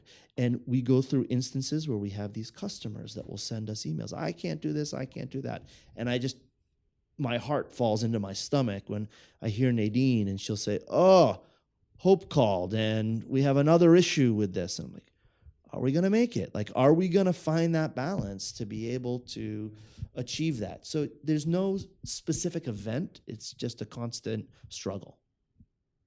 But I like that struggle. Like, that's people who are cut to be able to do this need to be the type of people that are willing to thrive on that threat to their existence because of the clarity of thinking that it gives them. And I lied to you earlier. I told you I didn't read your questions. I actually did. I read some of them. One of the questions that you asked was, what is the truth that people put out that you think is utter bullshit, right? Or yeah, okay, go with that. That's the idea. Right. Yeah. This idea that there's any safety net, that you can work at a law firm and you're safe, or you can go work for a big company is safer than a smaller company, to me is a myth. And to live in the environment that we're in, where we're on the knife's edge, and the clarity of thinking that that gives you is something which is so real and so present that it's exciting and creates like energy and enthusiasm and power. And I love the authenticity of that, because when I was at a law firm, I realized through a number of different events, particularly the Great Recession, where all real estate activity just stopped and, that's it. They're throwing bodies out of windows at companies. You realize that all of that structure and size and safety, that's a myth. So tell me if your answer, well, this might be the question was, what's an assumption that you had for a long time that you later found to be totally bullshit? That is it. Is that the one? Yeah. Okay. Yeah, that believed in this thing. For example, I look at my dad, right? My dad came from nothing, was an immigrant, worked hard, always had his own business. And I thought, I'm going to go work for a big company because that's more stable and that's safe and I can get prestige and I can have a nice office with my own armoire in there and a window.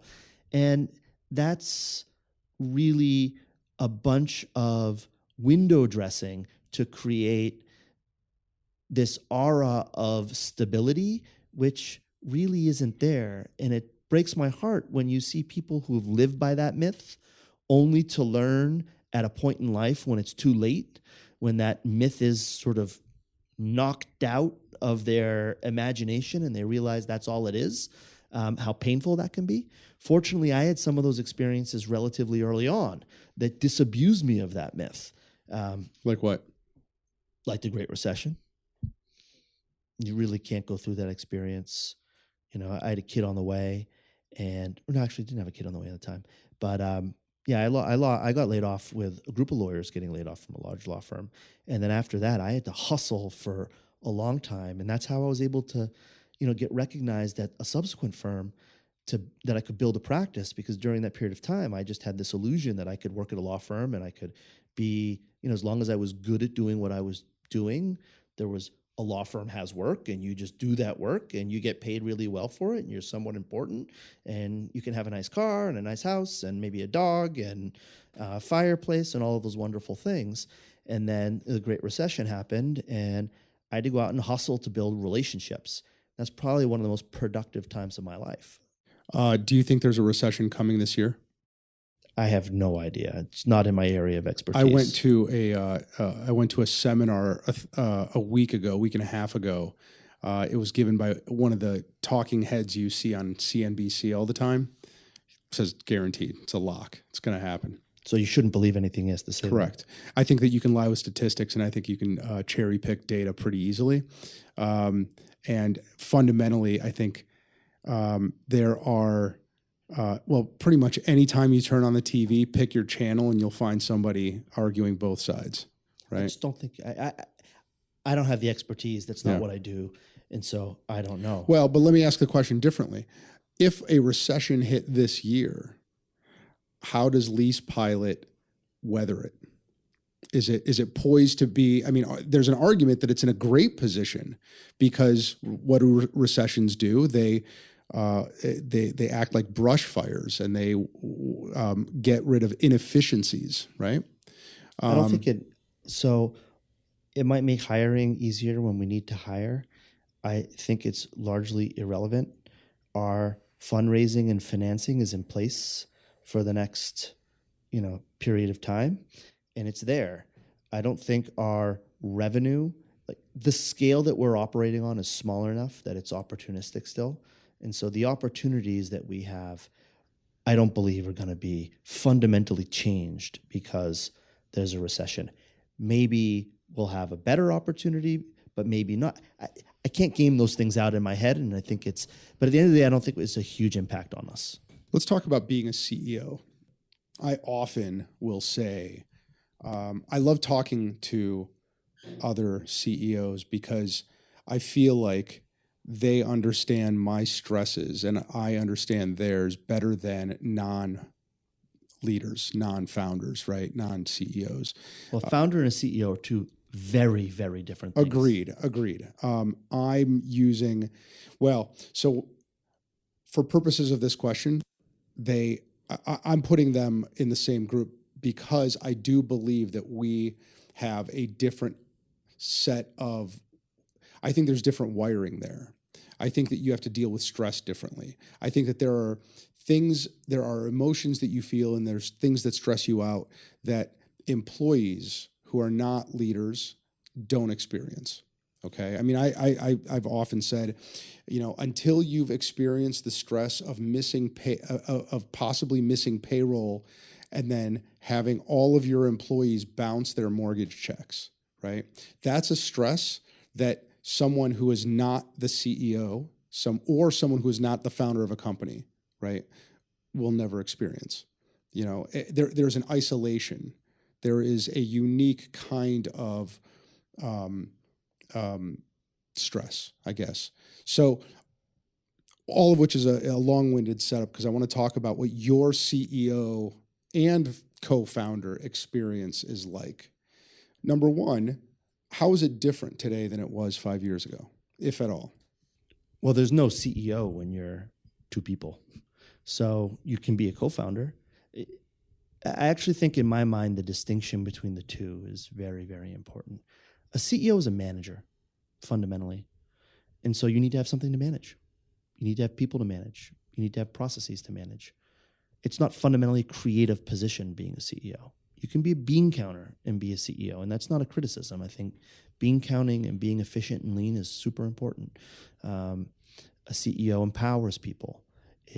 CEO effectively delegates. CEO sets strategy and vision. But a co-founder is creative. A co-founder is a builder. That's what I find the most gratifying and interesting, is going from 0 to 1, creating that spark of light that didn't exist in the universe until you brought it forth, or your team with you. And you shouldn't even use your team, the team. A community of people brings that forward. So the co-founder is one of a group of people working in concert to bring something into the world that never existed before. And if you ask about seminal moments, actually, it reminds me of another one when Itzik and I were in Salt Lake City and presenting LeasePilot to a prospective customer at the time. There's since a great customer, one that we love, the Woodbury Corporation. And we showed them the software. At that point, it was more than prototypes. It was actual software. And they took a pause, were very excited about it. And Itzik and I looked at ourselves, Southern, and we said, we just made this stuff up. Like, we just made it up, whole cloth. Year ago, none of this existed. And the exhilaration that comes when you find other people excited about things that you created with a team, whole cloth, is pretty exhilarating. CEO doesn't experience that in the same way, at least the way that and again, different people have different ways of breaking them up. But building a technology company, really think of the role as a founder and CEO as fundamentally different. How has your experience as the leader of this company changed over the last 5 years? It can be rocky at times. I can be, and I'm using very intentionally the word I right now, very difficult, very demanding, very brute force and blunt, and even borderline cruel with people. And I don't say that with, like, I'm not saying that as a good thing. It's not a good thing. It's a bad thing. But having that brashness and sort of sense of entitlement and that sense of inevitability and just sheer willpower is what, at least for me, allowed me to just keep motoring forward, irrespective of all of the obstacles, of which there are so many in front of you.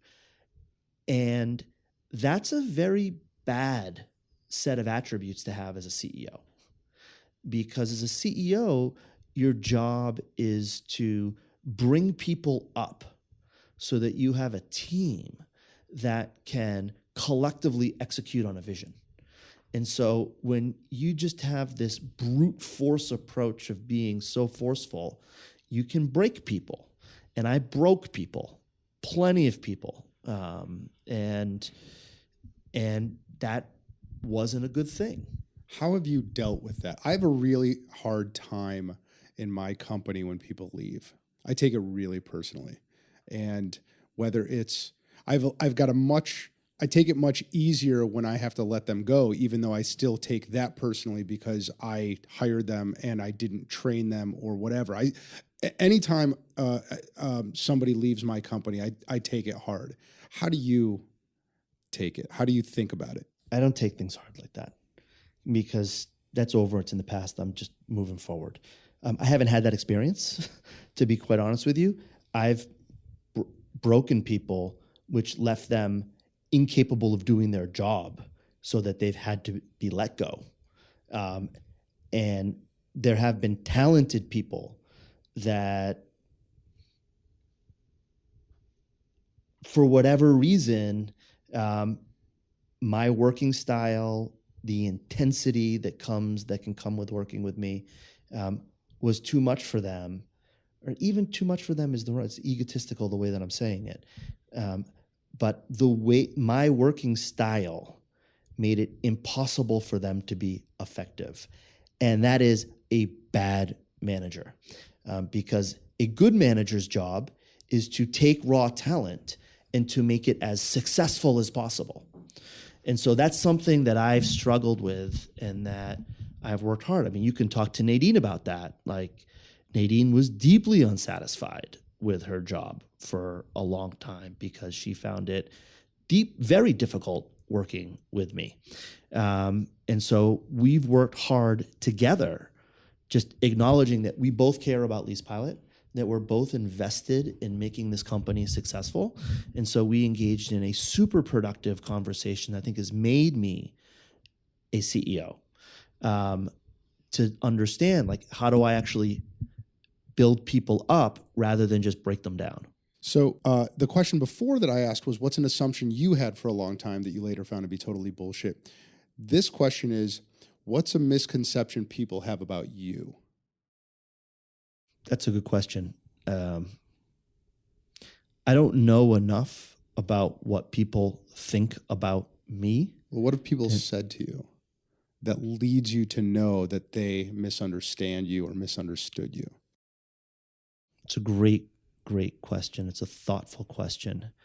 I think because of the intensity that I can project and the hyper rationality that I can take about solving problems, they might think that I don't care about them as individuals. That's not true. However, I think if you're going to live with your existence being up for grabs every single day, you need to differentiate between what does it mean to care about people and what do I have to do?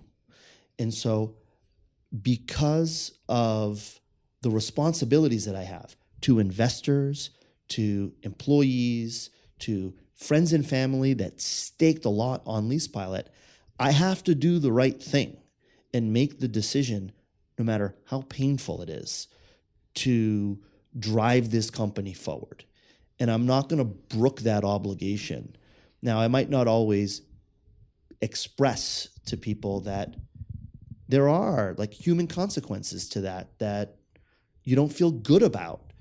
But in order at least to shield myself, I move forward and I don't look backwards very much. And so people might understandably think like, this guy just doesn't give a shit. Like he's just going to run people over and that's it.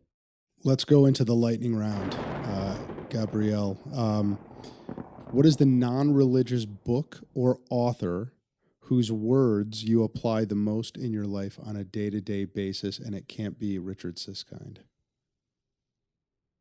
Only because we've already said it. Yeah, can you repeat that question? What is the non-religious book or author, or who is the author, whose words you apply the most in your life on a day-to-day basis? Probably, there's a bunch of them. You can go with more than one is okay. Yeah, I'm thinking of Churchill as an author and as a storyteller. What I think which was pretty amazing about him was, one, I believe that he won the Nobel Prize for Literature. Did he? I could be 100% wrong. You could be right. How do you know that? I don't know. We can look it up on Google while we're talking. But what I really respect about him is he had his ability to impose his imagination on reality and make that true, even though it didn't necessarily have to be so. Yeah. And that was pretty amazing. And I feel like being someone who builds a company, you need to actually create a narrative that may or may not be true. Right. But you need to make it true just by your conviction in it. And so that's something that I try to live by every day. Yeah. I'm reading one about him right now called Hero of the Empire, and it's about his being taken prisoner in the Boer War. Yeah.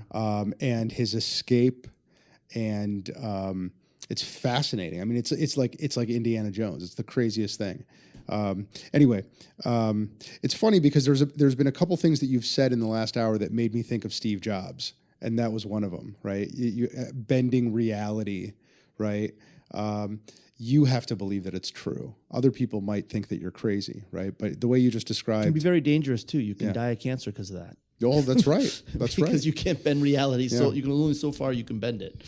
Gabriel, you are a professional boxer. What song is playing as you enter the ring? As a boxer. Or MMA fighter or whatever. Was it Harder, Better, Faster, Stronger by Daft Punk? Oh, is that the name of the song? Yeah. Oh, that's funny. If you could ask one question of anyone who ever lived, who would it be and what would you ask them? Huh. I got to give that one some thought. It's very hard to answer that just off the top of my head. What is a habit or routine that you do now on a regular basis that gives you the most mileage? I don't have one. I wish I did. Describe a time when you had a massive personal or business failure and how you bounced back from it. So a business failure was, again, I don't know if business is the right word, but during the Great Recession, when I was part of that cohort of people that were let go from a law firm, that was tough. But I woke up the next day at 6 o'clock in the morning and said, I don't give a shit, and took every day and just pushed forward and hustled and built relationships. And it's probably the most productive period of my life. Do you think that there would be LeasePilot if that hadn't happened? No. I love that. I love hearing stories of catastrophe turning in, people turning catastrophe into beauty, into something beautiful that came out of it. What is the metric that you use to determine whether you've had a good day? How many second drafts were prepared in LeasePilot? Is there a number that you associate with that as meaning if this greater than 0? Okay. In other words, just so I'm absolutely clear, you don't like second drafts. No, we want them. You want second drafts. Yeah, we want our customers to do all of the whole life cycle of their transactions in LeasePilot. The fundamental challenge we have right now as a company is we want to keep people in LeasePilot. Every day I look at numbers, and the only one that I really care about is how many second drafts did people do? I love this quote on your website. It says, get first drafts out the door within hours of a signed LOI. That to me is insane. That never happens, right? If you can make that happen, I think that you've got something magical. It's very doable. Yeah. Same question, but now it's the end of your life. What's the metric you think you will use to determine whether you've had a life well lived? I'm moving too fast right now to be that thoughtful. So I'm not trying to be evasive. I'm trying to be honest. Like where I am right now, I can't be philosophical or contemplative. And so I just don't have it. I don't know. I think it's a nice thing. I can quote someone and what they thought. Very recently, Clayton Christensen just passed away, who's the author of Innovator's Dilemma. The Innovator's Dilemma. Yeah. He also, him and his son, Matt Christensen, created Rose Park Advisors, which is our main institutional fund that has been backing LeasePilot. And Clayton Christensen had a profound impact on business leaders. And one of the quotes that he had is he said, he found it surprisingly unfulfilling to acknowledge that impact that he had. And he said, when he has his interview with St. Peter, that's the saint, right? It's St. Peter. You're talking to an atheist. Yeah, and I'm a Jew. Me too. I'm a Jewish atheist. But I think it's St. Peter. When he has his interview with him, he's at the pearly gates, supposedly, right? Yeah. What he's interested in is what type of impact did he have on, individuals. If I were now, and I'm thinking this through, for myself, I would think what type of impact I had. And it comes back to, I'm not particularly religious, but I do go to shul and occasionally. And our rabbi on Kol Nidre, he said that he often works with people converting to Judaism. And, he often gets asked by them, what's the purpose of a Jewish life? Is it to be a good person or be happy? And his answer is always, no, it's not. It's to have an impact. So if I were to judge, the success that I've had, it's not happiness. It's not making others happy. It's actually what type of impact that, we had as a group. What type of dent did we make in the universe, if any? We're almost done. But you said something just now that makes me want to kind of pull the Band-Aid off a little bit.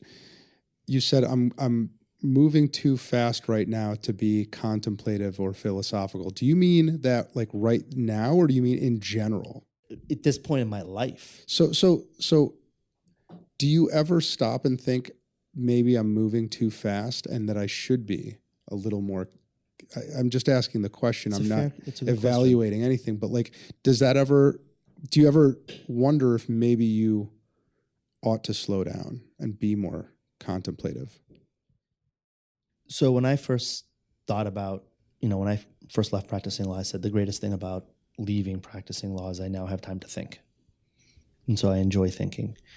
Right now, as we're dealing with LeasePilot and building LeasePilot, we're buffeted by so many challenges and so many obstacles that so much of my time is spent thinking, how do I actually just avoid that catastrophe or jump over that hurdle?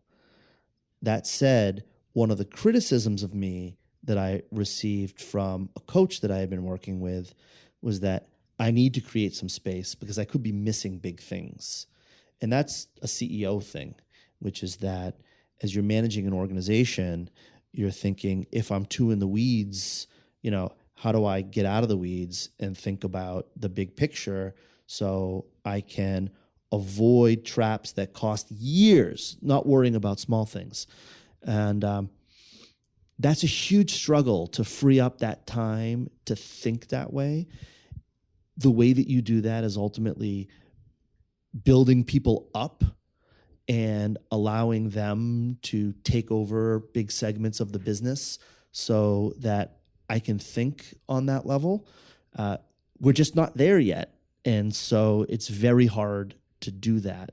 And right now, with my obligation to drive sales, to manage our burn, to deal with financials, to have that conversation with our healthcare provider about the benefits are changing and what are our deductibles going to be next year, it doesn't leave a lot of time to sort of think big picture. Like, do we get a 401k plan? Now we're thinking about a flex spending. Like all of this, who's going to think about it? Gabriel, you have given me an hour and 9 minutes, and I really appreciate it. Is there anything that you think I should have asked you but didn't? Is there anything that you want to get out to the universe that you would have if I would have asked it the right way? No, I think you did a great job. I hope I didn't bore you. No, that was fantastic. Thank you very much. I really appreciate it. Folks, we will see you next time. Thank you for listening this far, and keep coming back. Thanks. We hope you enjoyed this episode, and we thank you for listening. And remember to check out the Gertzberg Law Firm. Whether you are starting, running, growing, or transitioning a business, or if you need to create or update your wills, trust, or estate plan, our team will give you an incredible level of personalized attention and a passionate commitment to meet your objectives. We are veteran-owned, and our award-winning lawyers have the highest ranking from Super Lawyers and Avo. We have also recently received the coveted Weatherhead 100 Upstarts Award for a second year in a row, and we are among the first Ohio business law firms to offer our clients a non-billable alternative on every single matter we handle for them, and opt out of the billable hour. What we are most proud of, though, are the many things our clients rely on us for. We successfully defend them in court, but we also help them avoid the courtroom with our Cover My Six service. We protect their assets through good estate and succession planning, and we assist our clients in many non-legal business services like recruiting and business development. We want our clients to feel confident in their choices and to help them resolve any issues or potential problems quickly and efficiently so they can get back to what they love, running their businesses. More than just litigators, we are trusted advisors, problem solvers, and growers of businesses. Let us help you and your company. Call us or find us online to learn more. Thanks again for listening. We'll see you next time.